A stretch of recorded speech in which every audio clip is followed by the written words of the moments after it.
In this video, I'm going to be providing the answer to the question that has been in the minds of students for loads and loads of years, which is how many hours should I study a day to give me the best results in my exams? And also, I'm going to be giving some free resources and a framework to answer this question. Before I start that, who am I? I am a year 13 student who's studying maths, physics and further maths at A-level in the UK, and I'm predicted the best grades in all of them. I'm predicted an A-star.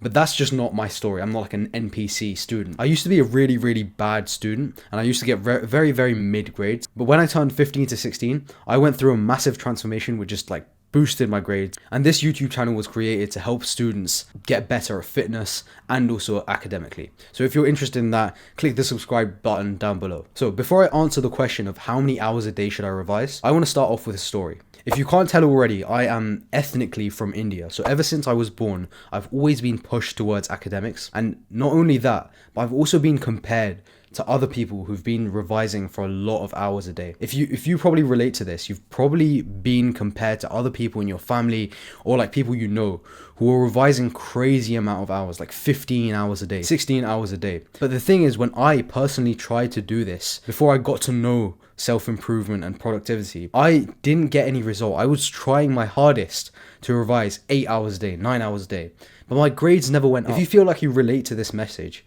this video will be extremely beneficial for you. The thing is, I wanted to get the best grades. I wanted to make my parents proud and everything. But whenever I tried my hardest to revise these crazy amount of hours to get the best grades, because I automatically thought that like, if you did the most amount of hours, if you sat down at your desk and just worked for 10 hours, I would automatically get the best grades. But when I tried this, it just never worked. And that made me very hopeless, anxious, and just empty inside. So before I answer this question conclusively, we need to understand that this is a very intricate question. A lot of people have different opinions for this subject, and I personally, like, I don't want to sound like boastful, but I genuinely think that having gone throughout the complete range of not revising at all to revising crazy amount of hours, I think I found this answer to this question. Step 1, defining our goal. If you've ever seen a YouTube video on this topic, you've probably not had this step included in the video.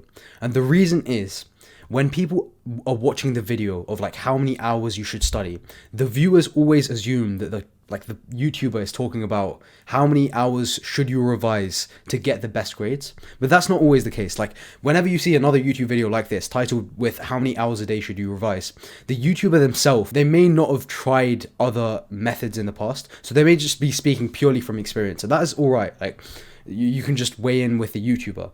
But I feel like I have a slightly more nuanced answer to this question just because I've done a lot of research on it.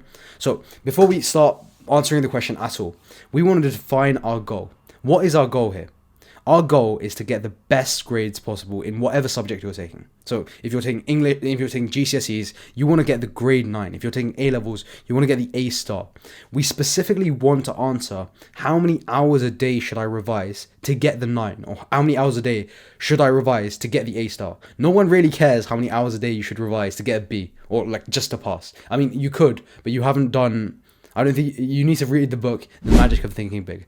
But and that aside, you want to specifically identify your goal as how many hours should you revise a day to get the best grades. And I know this sounds really simplistic. And you probably think this step is unnecessary, but trust me, just clarifying our goal of getting the best grades and how many hours a day should we revise to get the best grades is really important. And you'll probably find out exactly why later on in this video. Step number 2, do the hours matter?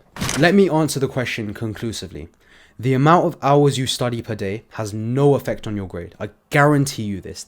After so many days of researching this and so much personal experience, I can tell you conclusively that if you want an A-star, if you want a grade 9 in the subject you're taking, the amount of hours you do, no one cares, and it never really matters. The only reason the amount of hours may matter is if you're having like a competition with your friends, or if you're doing like a challenge like I did. So I did like a video challenge where I tried to revise 10 hours a day. I don't think that was necessary. It's not that I don't think, I do believe that was not necessary.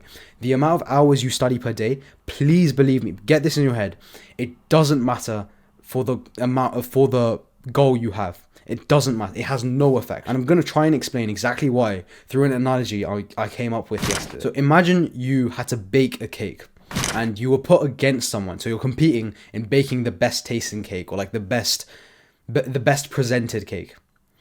You were both given 7 hours to bake the cake, and you start baking the cake and everything, right? It's going good for you.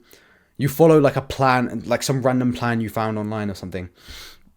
And then after the 7 hours, you go and present it, and your cake that you've baked is worse than the other person. Would you say that if you got 9 hours to bake the cake, would you have baked a better cake? If you went crazy with this, if you got 10, 12, 14 hours to bake the cake, would you have gotten a better cake than the other person who's just been given 7 or 8 hours? No, not necessarily, right? You could have, right? You could have like slightly improved your cake, but there's a certain threshold to the amount of time that has in effect to baking the cake. If it's anything above one, like fair enough. If you were only given 10 minutes to bake the cake and your mate was given like 30 minutes to bake the cake, he was gonna obviously bake a better cake. There's a certain threshold that if you cross like 5 hours to bake a cake, it's not time dependent. Please get this in your head. The quality of cake that you bake is not dependent on the time past a certain threshold. This works exactly the same with revision. Past a certain threshold, past like maybe 1 or 2 hours a day, the amount of hours you spend revising isn't that important, right? Like you've probably seen this, right? Everyone around you is sort of doing the same amount of hours a day. When I was doing my end of year 12 mocks, everyone in my grammar school was doing like 5 hours of revision a day, 4 hours of revision a day. So what was the differentiating factor when it came to grades? Like there was such a big disparity. There was people who were getting D's, people getting A stars, but they were both studying the same amount of time. So it's not the time that you spend. Let's go back to the baker analogy. What made your mates or what made your rivals' cake better? It's 2 things. Number 1, the skill of bake, like how good he was at baking. Maybe he like sifted the flour better. I don't know how to bake. I'm so bad as a cook. I don't think I can even boil eggs correctly. But like maybe it was like how he mixed the batter or whatever that made him a better baker. And also it was the plan he followed to make the cake. These 2 things, right? If he improved the plan he followed, if he got a really, really good step-by-step plan to follow to bake the cake from someone else who's already a really good baker, he's probably going to get a better cake. And also, it's the skill of baking itself. This is the same thing when it comes to revising. It's not past a certain threshold. It's not about the amount of hours you spend anymore. When a lot of people make videos like this saying, oh yeah, like don't revise a lot, they say that, oh yeah, like just take a day off. But no, I'm telling you that studying a lesser amount of hours but focusing on the right thing requires more discipline. So what do you think it is for like revising for a test that actually improves your skill? It's the skill of studying, and it's also the plan you have. It's how efficiently you plan your revision, and the skill of actually doing the work. I know that this may contradict the mindset that you already have in your mind, but please try and like reinforce this as much as possible in your brain. If you want, rewatch this section again and again. It is not past a certain like threshold of like 2 hours a day. It's not about the amount of time you spend revising. Trust me, if you want the best grades, it's not about the amount of time you spend. It's these 2 things. It's how good you plan, how good like your plan for revision is, and also how good you are at the skill of studying for an exam. So from now on in this video, I'm just going to concentrate on improving these 2 aspects, the aspects that actually matter for getting better grades and not just like focusing on the time. Step number 3, how do you plan more efficiently? Planning efficiently is not really that hard at all. All you need to do is you need to sit down for a few hours and logically break down the work that you have to do to get the goal. So imagine I have the goal of getting a grade 9 in GCSE English language. There's loads of things that you can do towards getting the goal, right? You could read the textbook, you could like read your books, you could do practice papers. You need to first identify the practice that's going to get you to your goal fastest. So imagine you had the GCSE English language paper tomorrow. Would you read the book? Would you like read books for vocabulary? No. You would probably just do practice papers. So in your plan towards that goal, you just need to include a lot of that one task. And the second thing you need to do is just break it down really, really specifically per day, so you know exactly what you're doing per day and you have some kind of vision in the future of what you're going to complete by what day. I've made this really, really easy for you because I've linked a document down below called the warm map. I know it sounds cringe, but it's basically a massive document of every single month of the year. And basically what you can do is for every single month, you can plan exactly what work you can do every single day for that month. So imagine this, right? In March, you have an exam for English language. So this month of February, you want to get like maths revision done, or you want to get covered the specific topics of the quadratic equation, completing the square, turning points if you're doing A levels. You can fast forward and think ahead a couple of months and then plan the work for that month, which then gives you a vision of exactly how much work you would have done for the exam. This is a very, very high level skill that a lot of people don't like. Think of other people who are like planning for their revision, right? They're probably just saying, oh yeah, like I'm going to study stats in 2 weeks, or they have like a rough plan. You have a competitive advantage against those people just because you've planned really, really efficiently. So that's all you need to do to plan. You just need to download a document like this one and plan exactly what work you're going to do to get you the goal in the future. I just want to add this in a side point. I've been saying this a lot, but I've seen a lot of people use something called the retrospective revision timetable, and maybe you have as well. Basically, it was made popular by this really, really famous study YouTuber called Ali Abdal, who said that, oh yeah, like you should have more independence in choosing exactly what work you should do on every single day. For example, on the day of Saturday, I sit down and I'm like, oh yeah, like I find further maths quite hard, so I'm going to do that instead of doing physics. The problem I have with that sounds really, really cool, right? You can choose exactly what you have to do, and like you can choose the most optimal thing of what the hardest thing is on the day. But the reason that's bad is it gives you too much freedom. 9 times out of 10, when you like as teenagers, right? And this may work for adults, but as teenagers, as young men or young women, we intrinsically don't really want to work. Like working isn't that fun. I don't like sit down excited to like do my further maths. So we're always going to choose the easiest work by default. So by having a plan that you've planned rigidly in the future, like I'm going to do this worksheet 3 days from now, when I sit down for work, I know exactly what I'm going to do. I don't have to waste any time deciding what topics I have to do, which just saves time and it just saves mental capacity. This sounds like a really weird rant and I sound really, really crazy, but just try planning your work really, really specifically for at least this month and just tell me how it goes in the comments, or hit me on Instagram at shamalam7. Step number 4, improving your skill of studying. This step sounds really, really complex and really, really intricate of how do I improve and how do I optimize the skill of studying. Trust me, it's way easier than you think it is. All you have to do is just master something called deep work. Deep work is genuinely the best kind of work you can do. Deep work just involves having certain steps before you work. So it's just like doing stuff before you work, clearing out your distractions in a certain way, working in a certain way that optimizes and concentrates your focus, basically.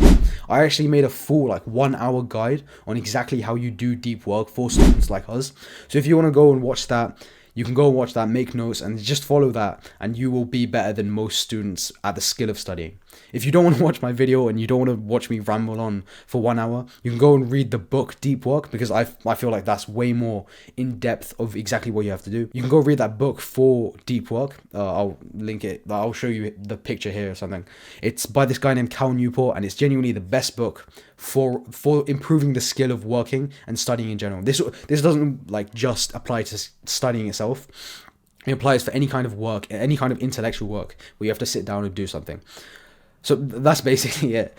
Just improving the skill of studying just involves doing certain things. So for example, in my video summary of the book, I tell you that before you start working, you need to plan a checklist that you need to do before the deep work session and after the deep work session. So you need to plan, oh yeah, have I cleared out my distractions on my desk? Have I closed my door?